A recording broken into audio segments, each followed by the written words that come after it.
တာနေတာကျွန်တော်တို့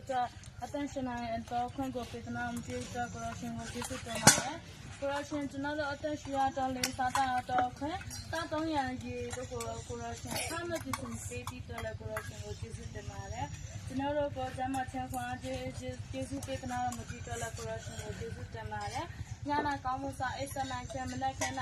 ကျမရှင်လန်းစာနဲ့ကျမနိုးထားနိုင်တော့ခွင့်ကိုပေးနာမှုပြုတော့လည်းကိုရရှင်ကိုကျေးဇူးတင်ပါတယ်ဒီနေ့မှာဒီရှလန်စစ်ဆောင်စခန်းတော့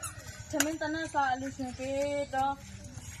နိုင်ငံခြားမှာနေတော့ကျွန်တော်တို့ဤအလူရှင် TTWE အနဆောင်ကိုနေ့ပြမွေးနေ့မှာလဲကိုရရှင်သူတက်ကောင်းကြီးပေးတော်မှာသူတို့သူဤသူကိုကျမချင်းခွာကျေစုပေးသနာတော်မှာသူလောက်ကိုင်းနေရတော့လုပ်ငန်းဆောင်တာများအားလုံးကိုလည်းအစဉ်ပြေချောမွေးစေတော်မှာသူကိုဉာဏ်ပညာလင်းကျေစုပေးသနာတော်မှာကျော်လာမေခက်ခက်ပေးအန်ဒီမျိုးစုံမှာသူကိုတာစီပေးသနာတော်မှာကိုရရှင်ရဲ့တောင်းတော်ရဲ့အနာတူကျမရှင်လန်းစာနဲ့နေထိုင်နိုင်တော့ခွင့်ကိုပေးသနာတော်မှာ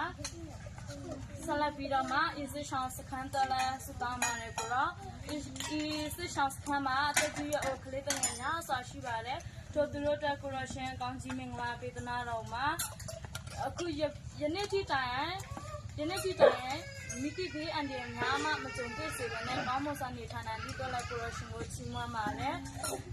အခုချိန်မှာကလေးတွေပညာသင်ကြားနေပါတယ်သူတို့တက်လည်းကိုရရှင်ကောင်းကြီးမင်္ဂလာပေးသနာတော်မှာသင်ကြားတော့ဌာနတွေညံလင်းကျေးဇူးကိုရရှင်တောင်းလာပေးသနာတော်မှာသူတို့သင်ကြားရပြီးပညာရဘာသာရတိုင်းတစ်ခုစီတိုင်းမှာသူတို့မှတ်နိုင်တော့မညာလင်းကိုပေးသနာတော်မှာသူတို့ကိုသင်ကြားပေးနေတော့ဆရာမတွေအတွက်လည်းဆုတောင်းပါတယ်သူတို့ကိုကောင်းချီးမင်္ဂလာပေးသနာတော်မှာတပည့်မှာကိုစောမတိအခါမှာဆက်ရှိတိခံခြင်းစေတနာဝဒနာအနစ်နာဆိုတော့နာတော့နာနေအညီသူတို့ကိုတုံတန်လန်းပြပေးနိုင်တော့ကောင်းချီးမင်္ဂလာပေးသနာတော်မှာကျွန်တော်တို့ဆုတောင်းရမည်အချက်ဆုတောင်းရတွင်မှာဆုတောင်းချက်များမှာမဆုံးလင်ပါတော့လဲကိုရရှင်လေးဆုံးလင်တော့ရှင်ခင်ဖြစ်တော်မူသည့်အတွက်အရာအလုံးကိုရရှင်လက်ဝတ်ထတော့စက္ကဆုတောင်းအနံပါတယ်